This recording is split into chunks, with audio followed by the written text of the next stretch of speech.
udah pulang dari dunia gaib ke dunia nyata. Oke, tinggal nunggu kapan dia kembali bersama orang tuanya gitu aja. Tapi keadaan sekarang sudah mengingat orang tuanya kah atau teman-temannya gitu? Belum. Ya semoga saja dia segera ingat siapa dirinya. Karena selama ini dia belum ingat, Mas. Dia ketemu siapa ditanya namanya nggak ingat, nggak tahu. Oke.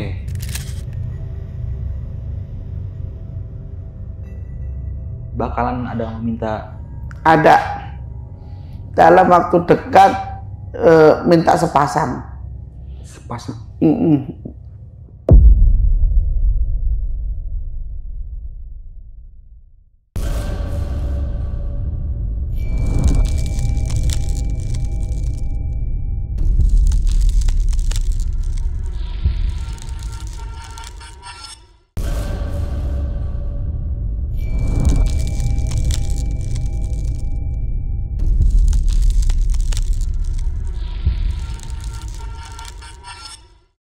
Selamat malam, Bu Sri. Malam. Alhamdulillah iya. Sampai juga nih dari. Wah. Berapa tahun Bu kita nggak ketemu? Bu? 2-3 tahunan kali ya. 3 tahun nggak ketemu ya. Baru ketemu lagi. Itu cerita di Alas Ketonggo. Iya. Aduh, itu kan sebelum tahu nih berita yang beredar sekarang nih Bu ya. Iya Mas ya.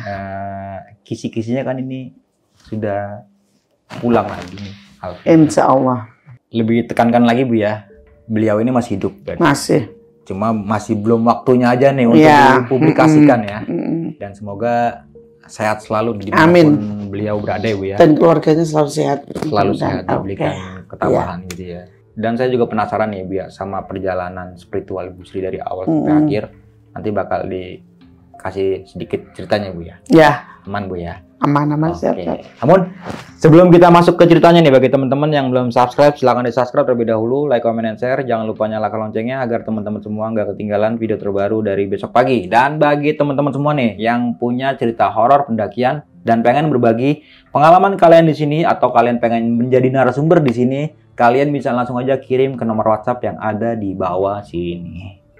Mau nggak mau, suka nggak suka, bahwa hal gaib itu ada di sekitar kita. Tanpa berlama-lama lagi, langsung aja kita masuk ke ceritanya.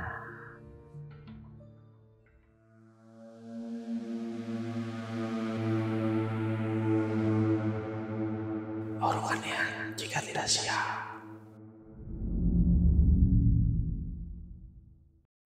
Jadi kalau untuk Alfi itu kan saya udah janji sama orang tuanya.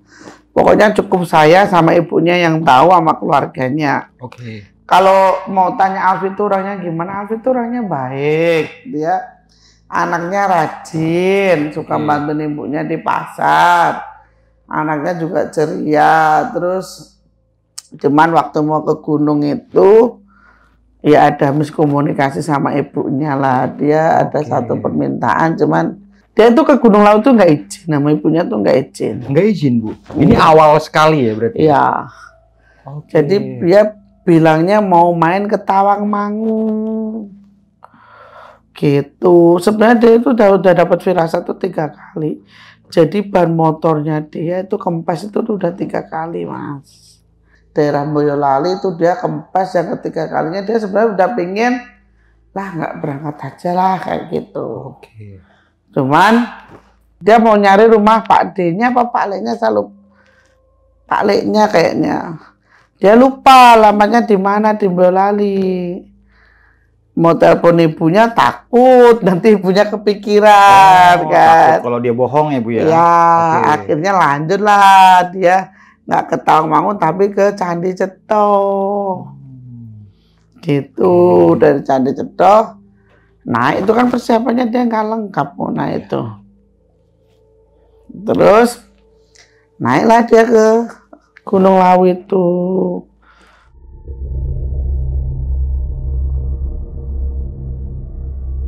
Gunung Lawu. Nah kalau ada orang bilang katanya Alfi diajakin lari-lari, balapan lari sama cewek, itu yang ngajak itu bukan manusia gitu. Sampai pada akhirnya Alfi ini nggak sengaja nendang salah satu batu yang nggak taunya itu gerbang gitu. Akhirnya dia masuk ke dimensi lain seperti apa yang saya alami gitu loh Mas. Oh, itu awal mula sekali. Iya, jadi orang tuh kadang simpang siur katanya Alfi gini-gini, enggak, Alfi itu enggak, dia anaknya baik kok dia. Oke, iya. Kalau dia sifatnya buruk atau temperamennya buruk, nggak mungkin dia bisa balik lagi ke alam dunia, nggak mungkin. Pasti udah, kalau nggak mati ya itu Mas. Jangan salah, Gunung Lawu itu dia bernyawa. Berarti Gunung Lawu itu bisa membedakan antara niat baik sama buruk. Iya, pendaki itu sendiri. Iya. Oke, kalau misalkan punya niatan buruk, pasti bakal dikasih buruk. Iya, digulung Mas. Sudah, kan saya waktu itu pernah bilang Mas, saya naik ke Gunung Lawu dulu, nanti mau ada minta korbannya kan? Ya, ingat nggak? Bener kan? Seminggu setelahnya ada korban lagi kan? Ya, itu kenyataan. Itu.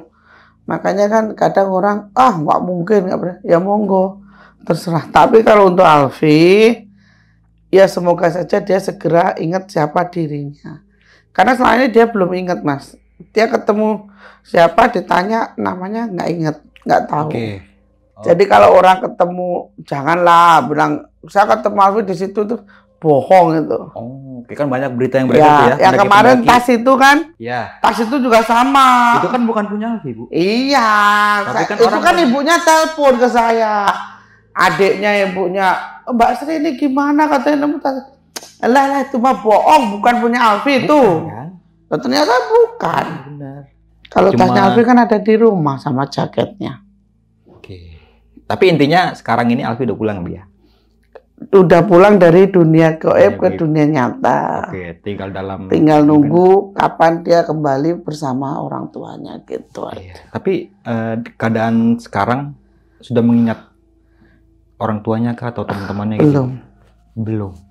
Karena gini Mbak, nggak semudah itu orang dari keluar dari dunia gaib itu nggak semudah itu.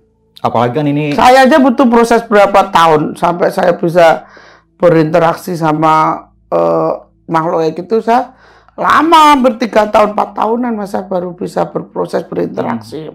Nggak mudah Mas. Orang yang sudah keluar dari dunia gaib itu dia tidak akan dengan mudah bisa hidup normal. Oke. Iya. Syukur-syukur nggak gila Mas. Kalau gila, ayo. Karena apa Mas? Setelah kita keluar dari dunia gaib seperti saya alami, itu yang dari gaib itu selalu mendatangi Mas. Oke. Iya. Masih penasaran Bu ya? Iya. Mereka tuh seakan-akan nggak rela kita tuh bisa keluar dari dunia mereka. Kayak si Alfi ini kan, dia kan tidak sengaja karena ketidaktahuan dia. Dia anaknya baik. Untungnya dia anaknya baik. Dan doa ibunya tuh luar biasa, doa ibunya Alfi itu. Kan ibunya Alfi sampai naik ke atas waktu itu. Iya. Karena ini anaknya baik, dia suka membantu orang tua, karena ini ketidaksengajaan dia. Jadi dia masih ada toleransi berarti Bu ya. Dia cuma menjalani hukuman di sana kayak gitu. Tidak selamanya di sana berarti. Iya, dan itu pun pulang, ya. Pernah saya ceritakan kan ibunya nelpon ke saya bahwasanya ibunya udah ketemu sama Alfi. Alfi lagi ngangon. Oke. Itu kerbau sama ular itu kan. Gitu. Ini kan awal sekali Ibu dulu pernah cerita di Gunung Lawu ya. Iya. Masalah tentang pendaki yang hilang, entah itu Alfi dan banyak dan ya di Gunung bisa di itu Lawu Mas. Ya. Kalau orang yang niatnya jahat, mamam nih, ini mamam ya. Kalau niatnya jahat ke gunung, kalau mati pun dia akan membawa kesengsaraan bagi keluarganya. Ibu Sri kan pernah bilang ya, sebelum ini cerita sebelum Ibu Sri ketemu sama orang tua Alfi ya. Pertama kali kenal sama ibu dari keluarganya Alfi ini, ditelepon Ibu dulu ya. Iya. Kan waktu itu ada podcast kan terus jadi rame kan dari BP ya awalnya ya. Terus ini jadi rame, saya akhirnya kan ditelepon gitu ya. Emang saya ke waktu itu kan nyari ibunya Alfi kan, terus ditelepon. Sampai sekarang pun ibunya, keluarganya baik sama saya. Kita sering silaturahmi. Iya. Kalau silaturahmi enggak, karena waktu saya nggak ada Mas. Ibunya yang mau datang ke rumah, saya nggak perbolehin. Karena apa? Ya enggak sopan lah, kan ibunya lebih tua dari saya. Masa saya yang Ibunya harus sowan kan masalah adab aja gitu, gitu ya. Walaupun pada dasarnya memang secara nggak langsung garis iya. bawahnya ibu ini perantara ya. Iya. Perantara bisa. Baik sampai sekarang juga pada saat telepon juga. Iya, perantara menemukan aku dan keluarganya lagi. Wah, keren sih, Bu. Dan yang jelas kan ibunya sudah berbahagia, adiknya udah nikah semua, dua-duanya tinggal satu yang belum. Oh, oke, sampai tahu itu. Iya. Ya. Tinggal satu adiknya masih kecil sih, kelas berapa? Kelas 4 SD kayaknya yang belum nikah.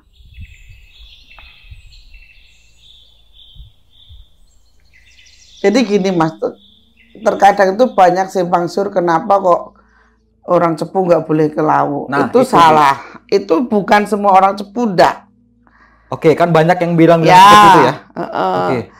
Jadi ketika saya dibawa sama eyangnya ini kan, waktu saya pertama kali di Besok Pagi saya cerita bahwasanya saya dibawa ke sebuah batu, saya diumpetkan di sebuah batu, terus terjadi peperangan itu kan Mas. Yeah. Setelah terjadi peperangan itu, terus saya setelah selesai dinaikkan ke atas batu itu, dan saya dikasih pedang itu, sebenarnya di situ terjadinya peperangan antara Sinuhun Browijo sama Adipati Cepu. Oke. Jadi orang trah keturunannya orang-orang Adipati Cepu sama orang yang bertarung di situ itu yang kalau ke Gunung Lawu bakalan hilang, mati. Jadi tidak semua keturunan dari Cepu hilang, enggak. Oh, saya paham, Bu. Karena apa? Karena sumpah dari waktu di atas batu itu kan eyangnya bilang gini Mas, kalau bahasa Jawa itu saksikanlah, kamu jadi saksi bahwasanya apa yang terjadi di sini ini bukan karena kemauan saya. Maka dia menyumpahi.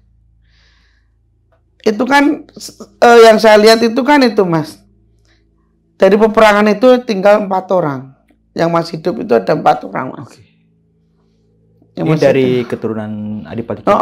Oke. Pasukannya Adipati itu ada 4 orang.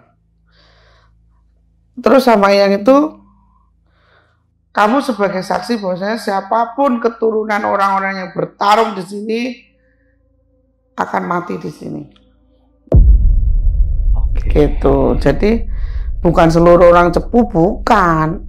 Teratur. Nah, kita bisa membedakan ini terah orang Cepu atau bukan. Itu bisa dilihat Mas. Jadi gini, ini dari eyang ya. Yeah. Kalau terah orang Cepu, kalau naik itu biasanya ketika ada keturunannya dari Adipati Cepu dan orang-orang yang itu biasanya kabut itu tiba-tiba langsung seret kayak gitu, kayak dijatuh kayak itu loh Mas. Oke. Itu pasti ada salah satu keturunannya dan itu pasti mati. Nggak mungkin nggak mati. Bakalan ada yang meminta. Ada dalam waktu dekat minta sepasang. Hal yang paling saya takutkan itu tidur malam Mas. Tidur malam? Kenapa Bu? Karena ketika saya tertidur itu kayak sukma saya itu kayak tubuh saya ini terpisah Mas antara. Jadi saya bisa ngelihat saya tidur, anak saya tidur, suami saya tidur, saya tahu, tapi saya digandeng sama eyangnya ini. Yang saya berdua gandeng tangan kanan, kalau yang lain gandeng tangan kiri. Terus dibawa pergi Mas, dibawa pergi. Entah terkadang tuh saya dibawa ke kayak kayak orang Jawa itu apa ya, pendopo gitu loh Mas. Di situ banyak orang, terus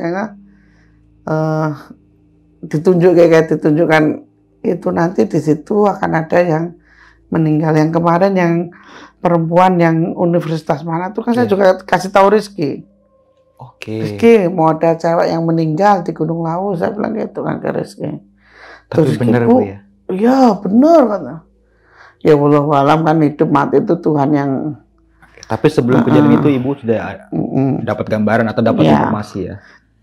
Makanya saya tuh kalau malam tuh takut untuk tidur Mas. Takut untuk tidur saya. Terus tidurnya gimana Bu? Ya paling dalam sehari itu saya tidur 1 sampai 2 jam. Lebih banyak meleknya? Jadi kan tamu saya itu banyak ya Mas. Banyak. Dari pagi saya batasi pagi sampai sore jam 5 tuh saya stop, nggak mau ngituin tamu. Karena maghrib sampai jam 9 tuh saya harus sholat, zikir, ngaji kan. Terusnya jam 11 tuh kadang istirahat buat balesin WA. Kan tadi lihat sendiri kan doanya sampai 500 berapa tuh satu hari. Ini semua, Bu? Itu orang minta tolong semua. Ya saya bersyukurnya alhamdulillah bisa maksudnya dikasih kelebihan oleh Allah untuk nolongin orang kan. Cuman terkadang pusing sendiri Mas. Pusingnya tuh saya bisa enggak kayak gitu loh Mas. Oke. Tapi lebih banyak dari semua orang yang udah berobat ke Ibu ini atau nanya-nanya ya kayak gitu ya, itu lancar nggak Bu urusannya semua? Alhamdulillah dengan seizin Allah. Oke. Tidak ada yang mental. Itu ya apa sih lancar lah gitu ya? Iya. Semua kan Allah yang ngasih. Oke. Itu kalau saya cuma perantara Mas. Oke, tapi alhamdulillah. Nggak ada orang sakti di dunia ini yang sakti Allah. Benar Bu. Ngomongin masalah mistis di Gunung Lawu ya. Memang kalau menurut Bu Sri sendiri gimana Bu dari Gunung Lawu itu? Mistis atau sama aja nih kayak gunung-gunung yang lain gitu? Beda. Beda Bu. Lawu itu ada benar-benar ada nyawanya. Ketika kita dari bawah itu sudah niatnya jelek, ya coba aja kita niatnya mau ngapain gitu. Coba aja Mas, itu akan di sepanjang perjalanan itu banyak rintangan. Banyak coba-coba gitu ya. Terus yang celakanya tuh kalau dari gerbang manapun itu kalau laut itu ada penjaganya. Setiap lokasi berarti. Dari gerbang. Itu kayak jin Mas, bangsa jin itu mereka juga tidak akan macam-macam sama kita ketika kita tidak macam-macam sama mereka begitu. Kayak yang penting mah berarti kayak saling menghargai. Ya, betul. Kayak misalkan gunung-gunung ya, kan serem tuh. Ya udah jangan macam-macam gitu Bu ya berarti ya. Kayak kita sopan aja gitu.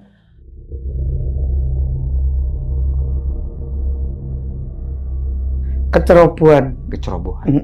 Atau mungkin dari dan diri sifat angkuh jumawa itu yang sebenarnya yang bikin orang kehilangan nyawa itu karena nggak suka kan penunggunya kan nggak suka ya yang lain itu kan seperti itu.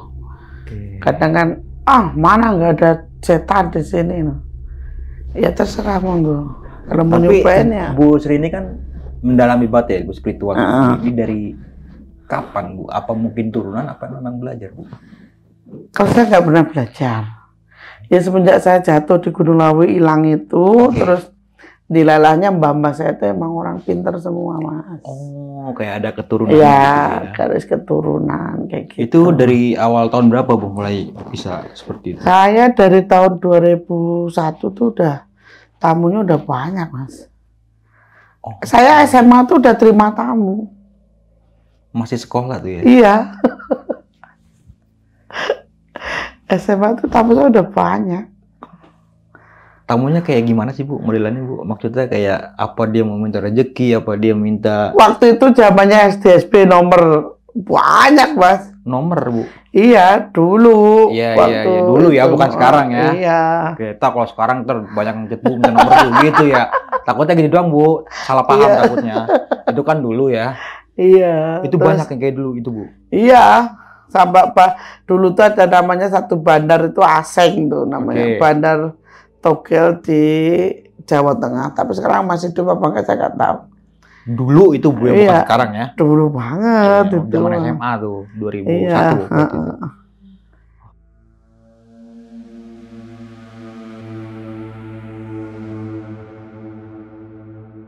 Saya tuh kan memang bandel kan Mas.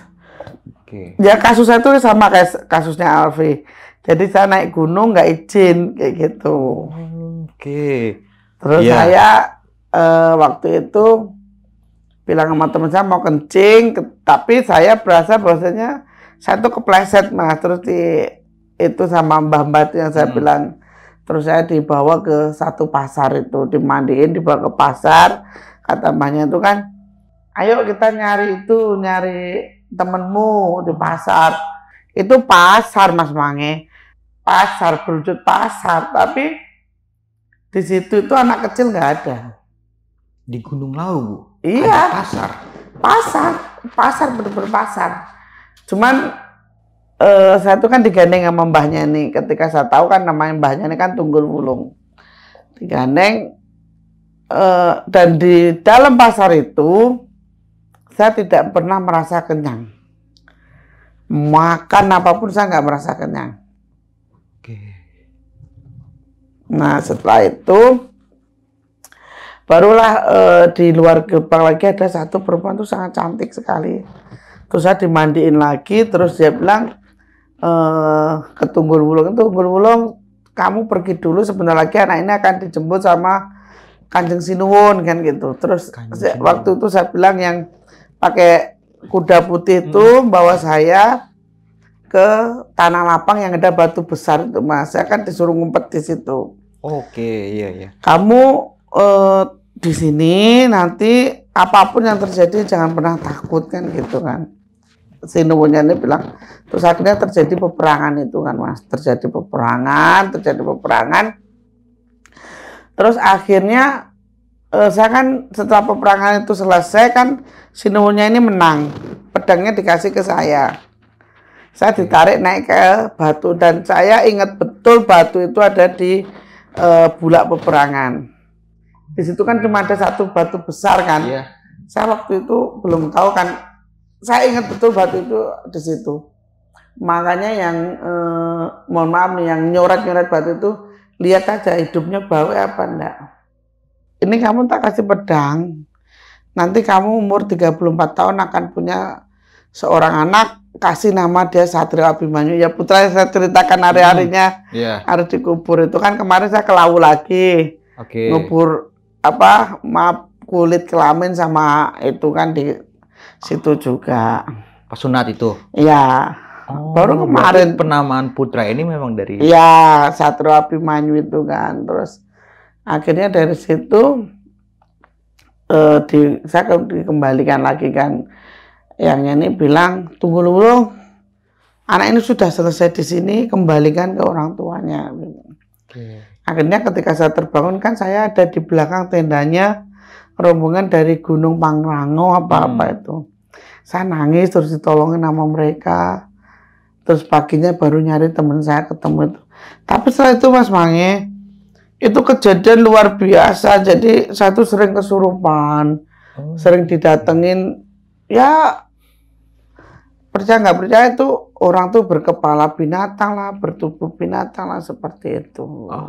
Kayak siluman gitu Bu ya? Itu kan orang-orang yang melakukan pesugihan itu Mas. Itu? Terus sampai akhirnya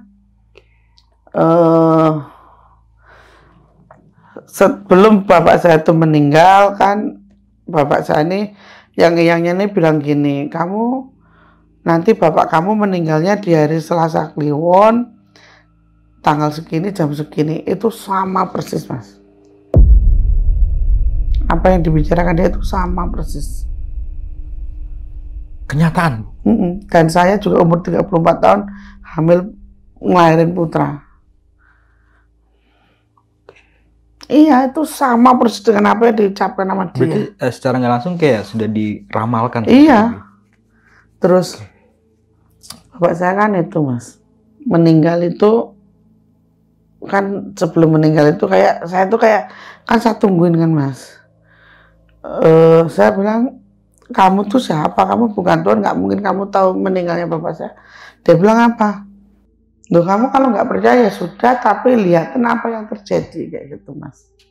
Akhirnya Mas Mange, saya nanti kalau cerita bapak saya ini saya jadi pengen nangis, soalnya bener-bener iya, pasti Bu kalau masalah orang tua ya. Jadi bener Mas, ketika mau saya bawa ke rumah sakit itu hujan terus kayak Mas. Banyak cobaannya. Iya, masukin lagi hujannya berhenti, dibawa keluar lagi hujan lagi Mas. Dan itu saya inget banget di malam Senin Kliwon, Senin Wage, tanggal 24, pokoknya Senin Wage, pokoknya harinya Senin Wage itu jam 11 malam, terus jam 2, saya tuh kayak tertidur gitu loh Mas. Tapi dalam tidur itu bapak saya tuh datang digandeng sama Mbak ini. Digandeng sama yang ini, bapak saya bilang gini, Sri, bapak mau pamit ya, katanya gitu. Terus saya bilang, Bapak mau kemana? Kan? Wes sudah waktunya Bapak harus pergi gitu. Kamu yang jadi gantinya Bapak, kamu jadi anak kuat, saya nitip kakakmu sama ibumu ke kamu. Gitu. Kamu suatu saat akan didatangi banyak orang, kamu harus kuat kan itu. Tapi kamu bilangnya gini, kamu cah pinter gitu. Kamu tuh anak pinter, jangan pernah nyumpahin saudaramu, jangan pernah mukul pakai tangan kiri kan gitu. Itu Mas. Bapak mau kemana? Gitu. Bapak harus pergi ya Sri, kata gitu. Saya tuh delus Mas, delus. Kepala saya tuh delus terus. Saya tuh dengar orang nangis.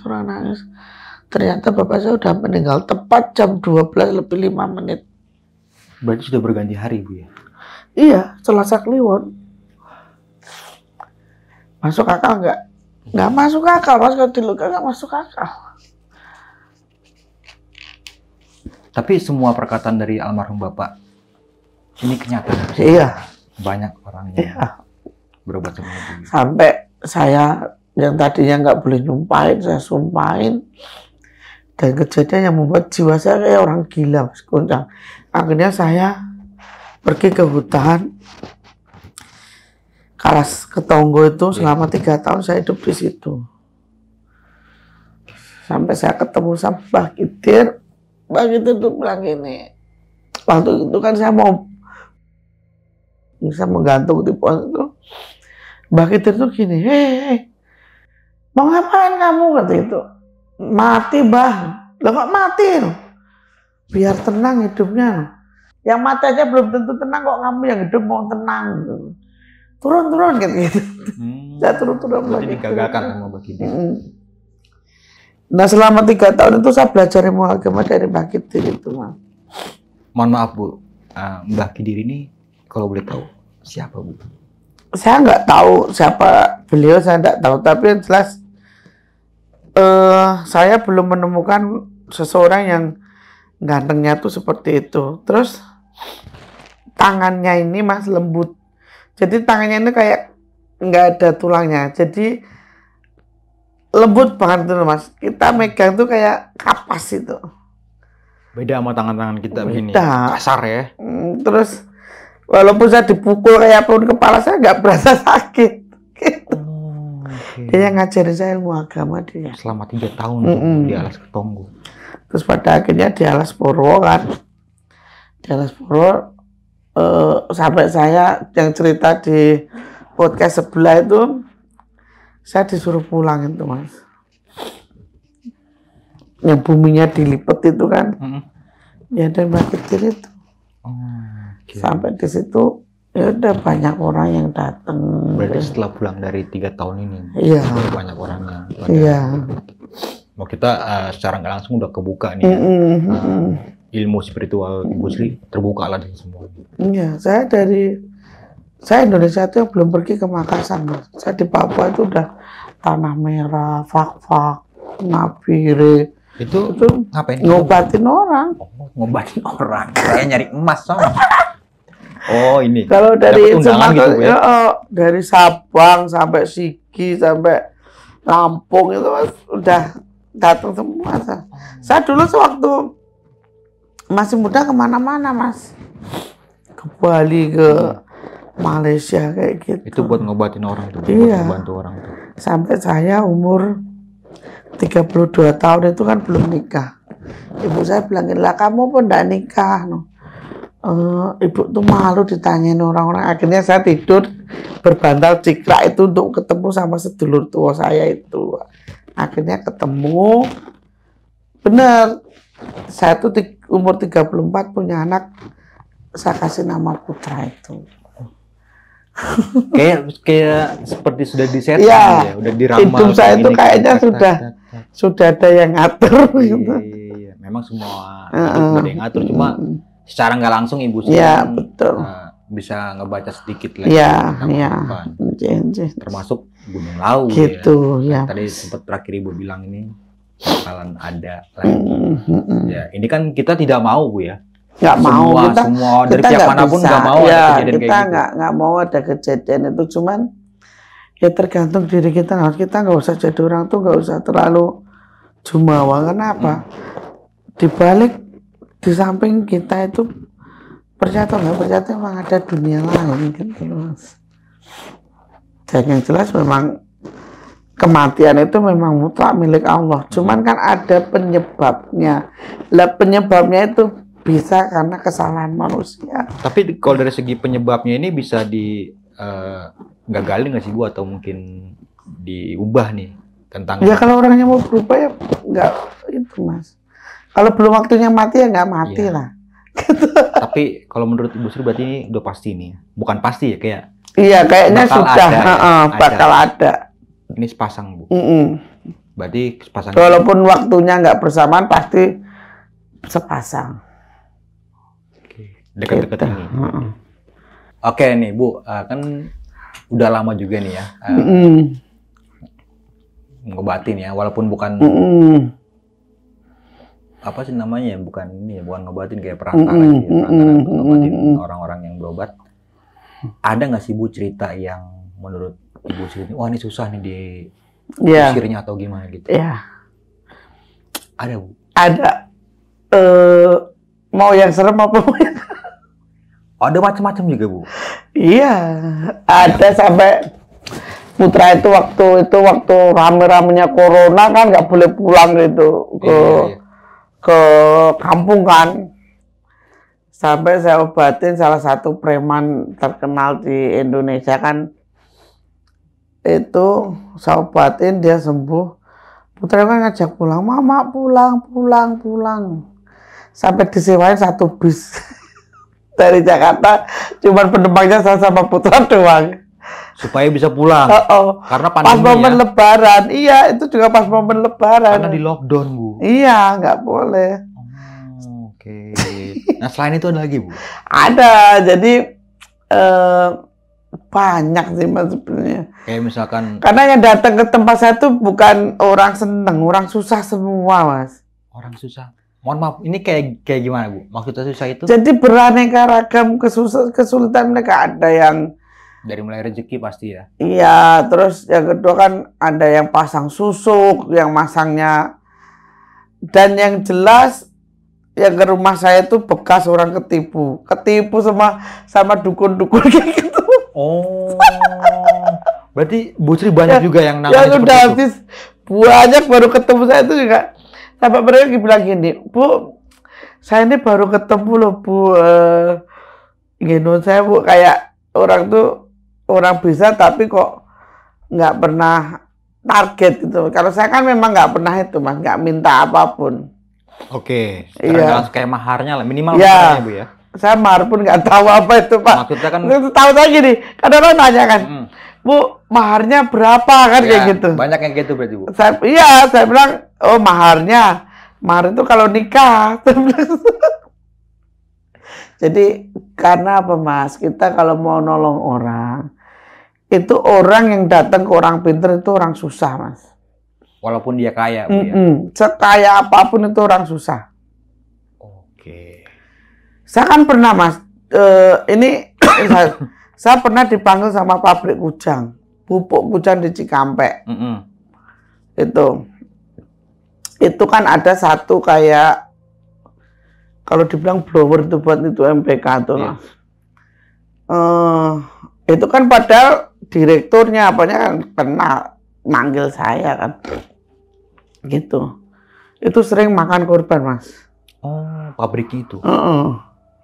Akhirnya manajernya ngubungin saya, ya kalau saya mau kaya udah dari dulu saya kaya Mas.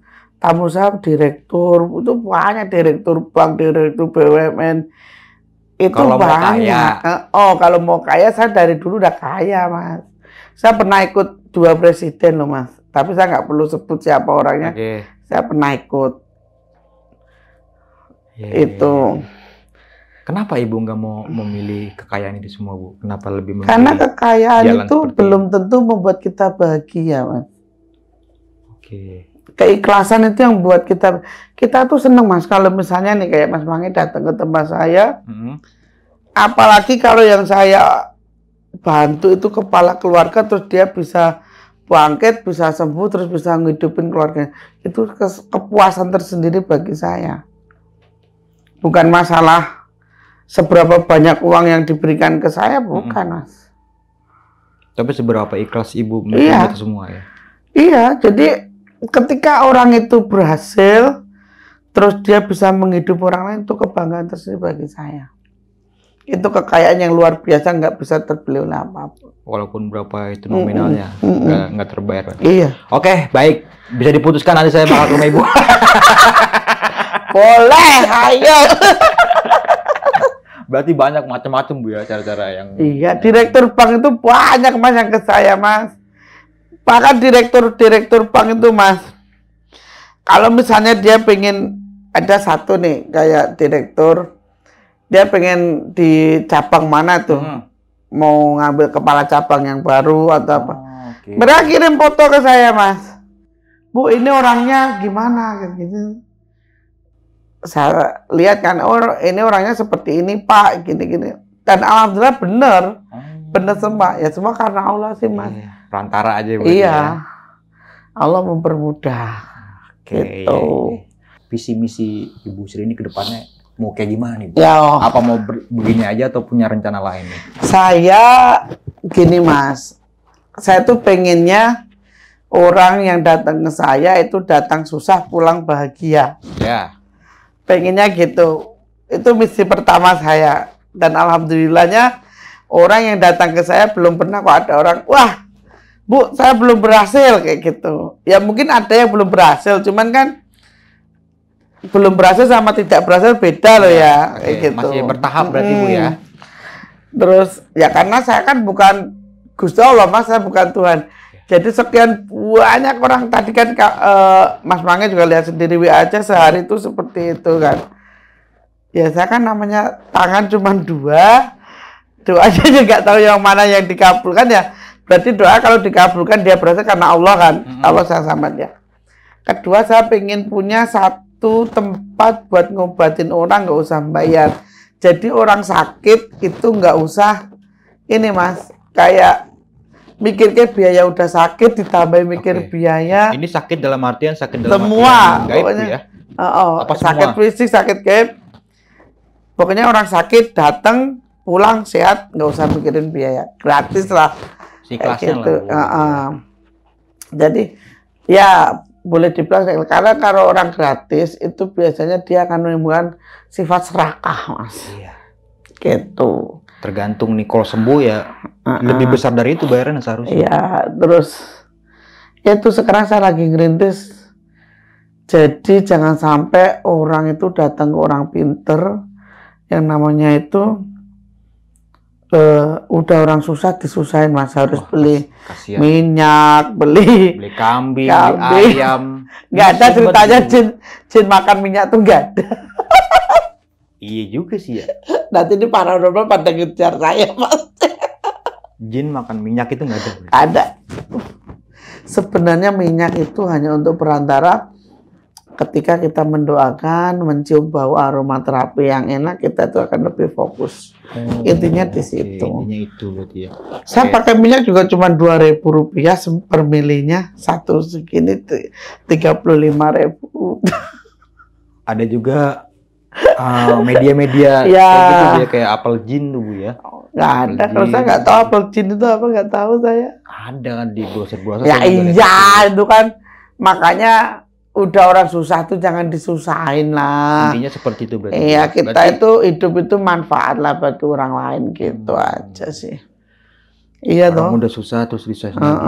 Disuruh bayar ini pasti bakal kepikiran juga dia. Iyalah. Kasihan Bu ya. Sekarang ya, terus gini, yang bikin saya jengkel tuh ya Mas ya. Ada tamu bekas dari orang pinter nih. Bu, saya udah habis banyak Bu, sekali datang saya harus 15 juta apa. Katanya saya diikutin. Motor Vario second Bu 50 juta. Iya, ada. Sekali pertemuan bikin janji aja 2 juta loh Mas. Dia yang cerita, bukan saya yang ada. Iya, ini korban ya. Iya. Sekali datang daftar 2 juta. Motor Supra second, Bu. Iya. Terus gini, Bu, katanya saya tuh disantet orang, Bu, ini. Saya bilang gini, Pak, ya maaf jangan terlalu percaya. Sekarang kalau kita orang sakit nih, misalnya Mas Mange sakit, datang ke saya. Saya bilang, Mas Mange, kamu disantet nih sama orang, bilangnya gitu misalkan. Otomatis kan Mas Mange udah mikirin badan sakit, masih mikirin siapa ya yang nyantet saya, siapa yang tambah sakit lagi gak? Tambah cepet mati. Pikiran juga itu, Bu. Bener. Makanya saya selalu bilang ke tamu-tamu saya ini, kalau misalnya dia ada kejadian disantet, karena juga banyak Mas orang disantet itu, saya bilangnya gini, yang penting sampean sembuh, urusan yang lain nanti saya urusin. Yang penting sembuh aja dulu gitu. Iya, yang penting kamu sembuh. Nanti kan kalau sembuh kan dia cari rezekinya kan enak tuh ya. Kalau misalkan ya itu mau tergantung orangnya lagi, mau ada ucapan terima kasih kah apa enggak, kembali ke orangnya. Ini pernah loh Mas, dari Tangerang tuh baru aja kejadian tuh. Ini antara istri tua sama istri muda. Istri mudanya ini disantet Mas, kena ke anaknya. Mutahnya itu apa Mas? Mutah itu peniti, bayangin, mutah peniti. Itu bener-bener real, bener-bener nyata, mutah itu mutah peniti di tempat saya itu. Masih kecil anaknya, coba. Kasihan berarti Bu ya. Makanya kalau itu kan kita masih bebani, wah nanti kamu harus nyari ini, wedus kendit lah nyari itu. Apa nggak tambah cepet mati orangnya? Iya, mikirin biayanya ini kan, apalagi dicari ininya susah gitu ya. Saya selalu bilang, mereka kan pasti bertanya, Bu, siapa yang ngituin saya, Bu? Ngapain sih nyari? Yang penting kamu sembuh. Iya, kamu nggak perlu tahu, yang penting sembuh, saya bilang gitu. Sampai mereka kadang bertanya kan, Bu, saya nggak mau balas. Nggak mungkin lah kalau dia tahu namanya nggak balas. Pastilah. Ayo. Namanya manusia. Ya kan, nggak mungkin kalau tahu namanya kok nggak balas, pasti dia balas. Makanya saya nggak pernah kasih tahu Mas. Jadi kalau memang dia ada kejadian seperti itu, saya bilang yang penting sampai sembuh. Udah itu aja yang penting. Iya. Penting sembuh. Untuk siapa yang mau ngirim santet itu ya biarin aja. Biarin, biar dibalas yang di atas gitu Bu. Iya. Oke nih Bu, pertanyaan terakhir nih Bu kan.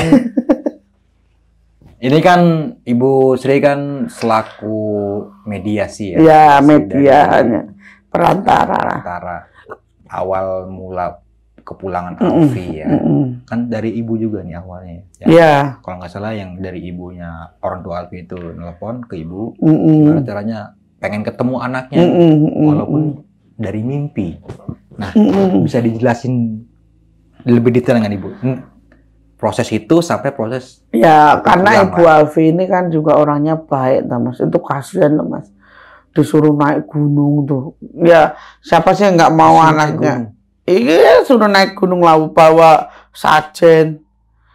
Ada anak kecil. Adiknya Alfi yang paling kecil. Dibawa naik sampai atas.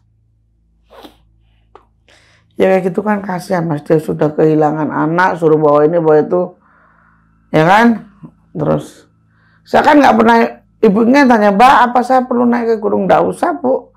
Kerjain aja di rumah, tidur dia itu. Akhirnya sampai ibunya di bawah, di depan pintu, terus yang pakai pengki itu, ibunya ngelakuin, dan ibunya ketemu sama Alfi. Di mimpi apa di nyata, Bu?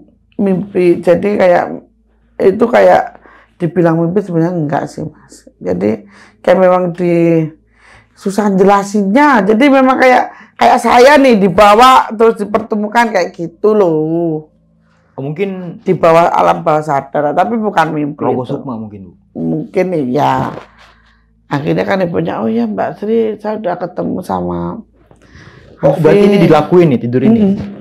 Oke. Dia lagi ngangun kebo sama ular 2 ya Bu, warnanya kuning sama hitam ya. Iya.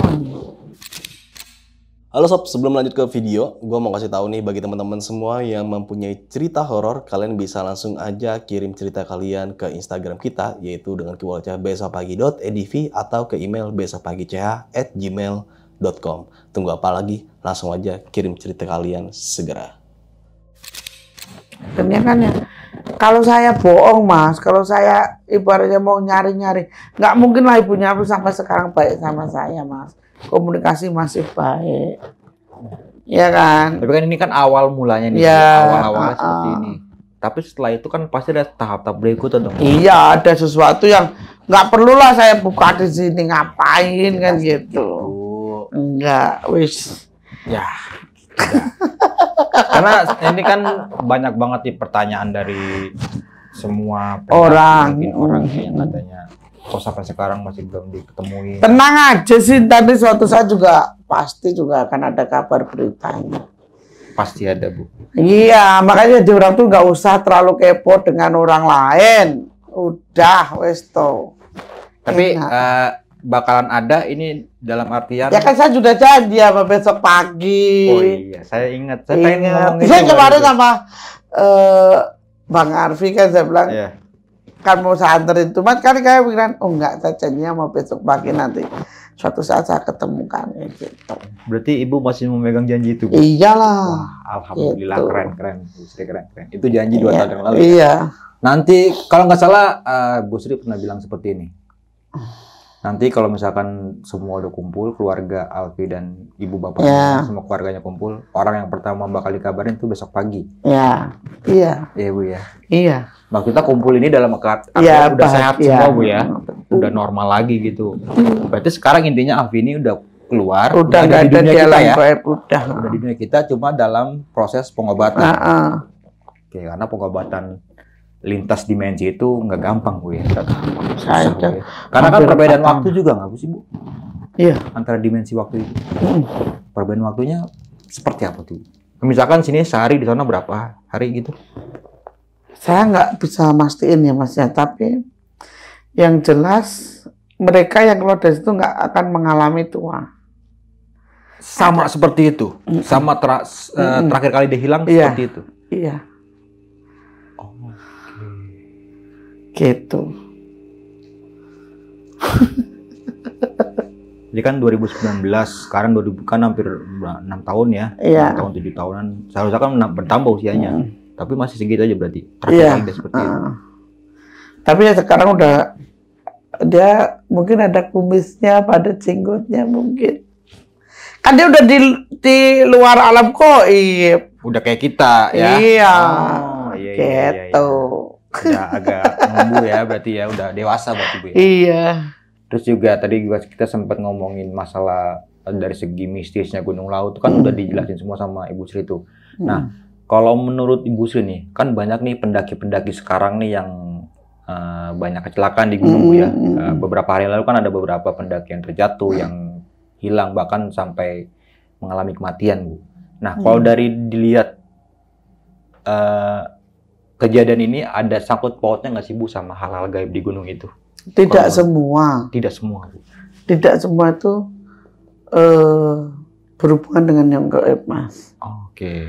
Ya, jangan apa-apa setannya yang disalahin, Iya, ntar setan misalkan kan saya lagi padahal saya Kayak kan kemarin kan ada beberapa tergantung kejadian itu yang kadang jatuh di jurang, Mm-mm. itu kan ada yang pasti kan ada dari segi mistis. Ya itu tadi sifat jumawa dan kecerobohan. Yang jelas itu. Oke, berarti nggak semuanya dari unsur-unsur Enggak. mistis ya? Enggak. Jin itu juga nggak sembarangan, Mas, mau ngambil kita tuh nggak sembarangan mereka. Ucuk-ucuk ngambil orang enggak. Pokoknya dia itu gini loh, Mas. Kalau jin itu dia tidak bisa disingkirkan atau dibunuh, tapi kita bisa menundukkan. Oke. Ditundukkannya dengan apa? Kalau kita misalnya berperilaku sopan, berperilaku nggak nantang-nantangin, mereka akan baik sama kita, Mas. Tapi kalau kita, alah mana sih setannya, lu Itu malah makin mungkin galak. tidak seketika itu kamu ditunjukkan, tapi di kemudian hari entah apa yang terjadi pasti ditunjukkan. Gitu. Tinggal nunggu hari sialnya Ya. berarti, Bu ya. Hari sialnya hari apa? Sial Aku apes. tampakin gitu hari apesnya. Oh, Gitu. Berarti nggak semua kejadian di gunung ini ada sangkut pautnya dengan mistis, Bu? Enggak. Tapi kalau misalkan kejadian di Gunung Lawu nih, Bu, hampir semua. Hampir semua mistis kalau Gunung Lawu. Hampir semua mistis berarti. Berarti dari... Kalau di gunung-gunung lain silakan kalian ibarat dikata itu ke Maki, ke Melinti, Jumawa silakan. Tapi kalau di Gunung Lawu nggak usah. Oke. Gitu. Berarti Gunung Lawu ini hidup ya? Ya. Siapapun itu orang yang membawa bencana ya, atau apa sih namanya itu ya? Bencana niatan, Bu ya, niatan jahat dan buruknya itu bisa ketahuan berarti. Ya, betul. Oke, nah ngomongin pendaki di Gunung Lawu lagi nih, bukan ada beberapa pendaki yang sempet cerita ke saya juga nih. Ini ada beberapa pendaki yang bertemu sama Alfi ini nih. Itu mungkin kejadian 2 tahun, 3 tahun yang lalu atau tahun kemarin. Ini kan banyak juga nih, Bu. Ini kalau menurut dari Ibu Sri itu bener nggak sih, Bu? Atau mungkin ini tuh Alfi atau jin, bisa jadi jin yang menyerupai. Karena terlalu lamanya Alfi di situ kan. Iya, jadi semua pada kenal berarti di malam itu ya. Iya. Berarti nggak semua pendaki yang bertemu sama Alfi itu benar berarti. Iya. Makanya jangan usah ketemu Alfi itu, kasihan orang tuanya. Kasihan ibunya jadi pikiran ini itu kan kepikiran. Kayak tas yang kemarin kan ramai kan itu tasnya Alfi itu. Ternyata kan saya bilang sama ya kalau kamu nggak percaya telepon itu yang punya tas, saya bilang. Ternyata kan memang bukan kan. Udah lah, makanya kalau nggak tahu tuh nggak usah ngomong lah, gitu, kasihan keluarganya. Bagaimanapun kita juga harus menjaga keluarganya kan gitu. Tapi sekarang keluarga udah gimana? Bahagia. Karena sudah ketemu kan sama anaknya. Udah bahagia pokoknya. Karena kan udah bertemu nih sama Alfi. Udah berarti ya, selesai masalahnya, Bu ya. Apa mungkin dari pihak keluarga belum sempat? Belum. Oh, belum juga. Belum ketemu. Kirain saya udah ketemu juga dari keluarganya. Dari Alfi sama keluarganya ini udah ketemu. Kirain saya nih, kan saya nggak tahu nih, Bu ya. Ketemu apa enggak, masa suruh ngomong? Ya, kan Ibu lebih tahu. Oh, berarti kayak seperti itu, Bu ya? Dari seperti itulah. Dari pihak keluarga pun masih belum ketemu. Ya. Masih belum melihat langsung keadaannya. Tapi intinya Alfi sudah di dunia nyata ya? Ya. Tinggal tunggu waktunya aja. Ya.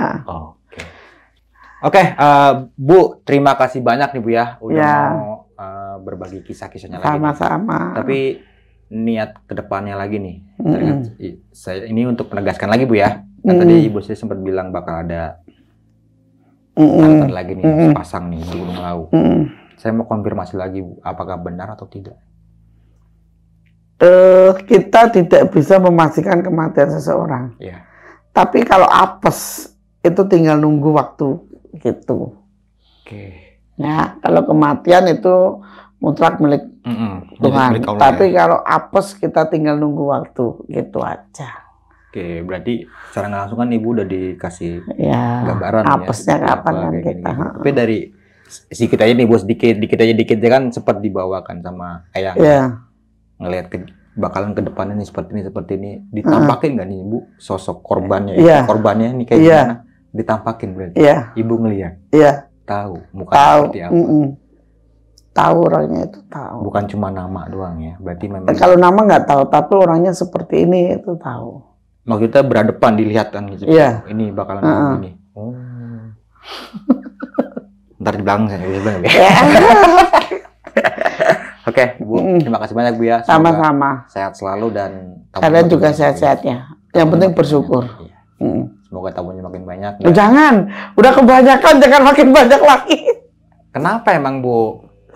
Capek. Kan kalau kita mau selama bisa membantu mah nggak apa-apa. Yang penting arjen ya. Kalau misalkan pertanyaan doanya salah, jadi jangan makin banyak. Semoga semakin disehatkan oleh Gusti Allah sehingga bisa membantu banyak orang gitu. Iya, saya salah nanya ya. Harusnya seperti itu, Bu ya. Tapi Ibu juga doain kita Ibu sini ya. Iya, amin. Lebih berkembang aja. Amin. Ya, nanti habis ini langsung meledak viewernya. Amin ya. Saling mendoakan yang baik. Oke. Terima kasih banyak nih, Bu Sri ya. Sama-sama. Mungkin Ibu mau punya pesan-pesan. Pesan-pesannya kita jadi manusia itu harus pinter-pinter bersyukur. Oke. Pertama itu, yang kedua nggak usah terlalu jumawa dan terlalu sombong karena kita tidak tahu apesnya kita itu kapan gitu. Oke. Yang penting selalu sadar diri aja berarti Bu ya. Oke. Betul. Tidak itu aja Bu. Ya. Oke, mungkin itu aja nih dari gua Bang Mange. Kurang lebihnya mohon maaf. Sampai jumpa di video-video selanjutnya. Assalamualaikum warahmatullahi wabarakatuh. Waalaikumsalam warahmatullahi wabarakatuh. Amin. Bismillahirrahmanirrahim. Alhamdulillahirrahmanirrahim. Segala puji bagi Allah atas semua kebesaran yang Allah berikan kepada saya dan ke seluruh keluarga saya. Di sini saya membagikan cerita bahagia yang membahagiakan tentang Ananda Alfi yang hilang di Gunung Lawu tahun 2019.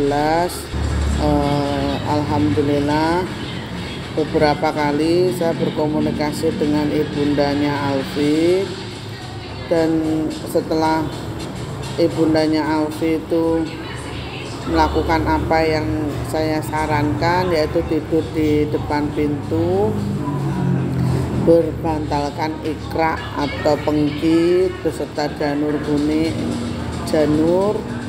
Alhamdulillah ibundanya Alfi ini sudah mendapatkan beberapa kali petunjuk.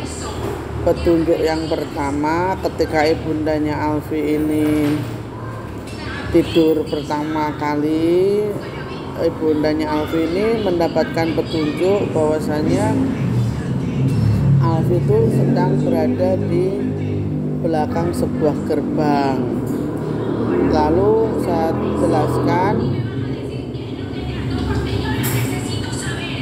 jelaskan bahwasanya gerbang itu memang gerbang goib,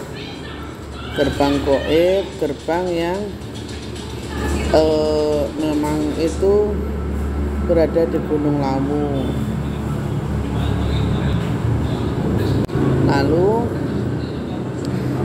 di malam selanjutnya ketika ibunya Alfi tidur dan setelah melakukan sholat hajat, itu ibunya Alfi tidak bertemu siapapun, tapi adiknya Alfi yang kecil yang namanya Azam atau siapa saya lupa, pokoknya ada adik yang kecil.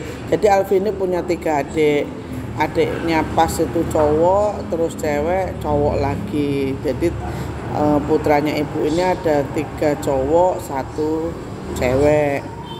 Nah, kebetulan adiknya ini yang paling kecil ini bilang, Bu, Mas Alfi mantuk, katanya gitu. Tapi Mas Alfi ada temennya. Nah, mungkin ada temennya ini, kalau menurut saya mungkin Purwanto, soalnya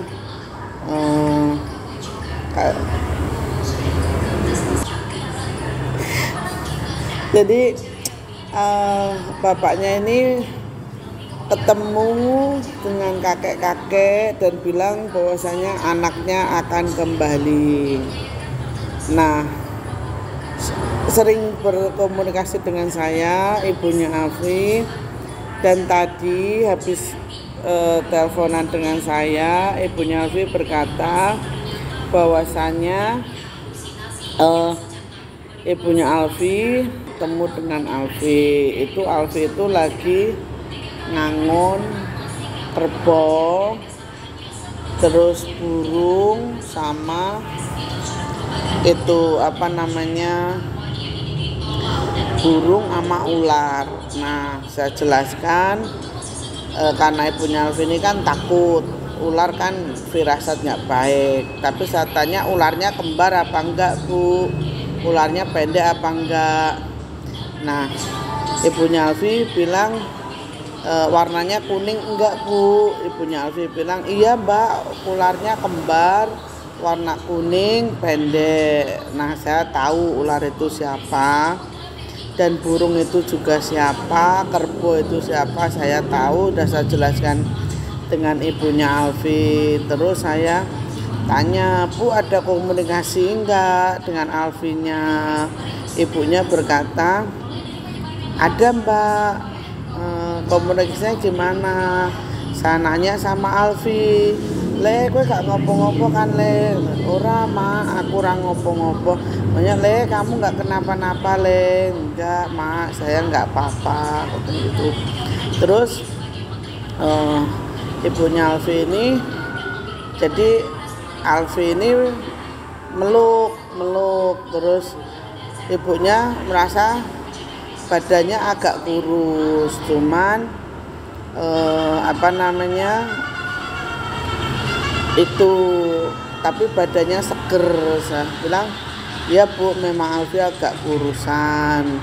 Dan kalau ada beberapa orang yang dulu ngomong saya hanya nyari uang, nyari simpati atau nyari ketenaran, saya tidak. Boleh ditanyakan kepada orang tua Ananda Alfi. Jadi mohon dikalaukan berkomentar, jangan asal nuduh, karena apa yang menjadi ucapan kalian itu sebenarnya adalah menunjukkan kepribadian kalian. Terima kasih atas segala dukungan dan doanya. Akhir kata, wassalamualaikum warahmatullahi wabarakatuh. Tidak ada yang tidak mungkin bagi Allah Subhanahu wa Ta'ala.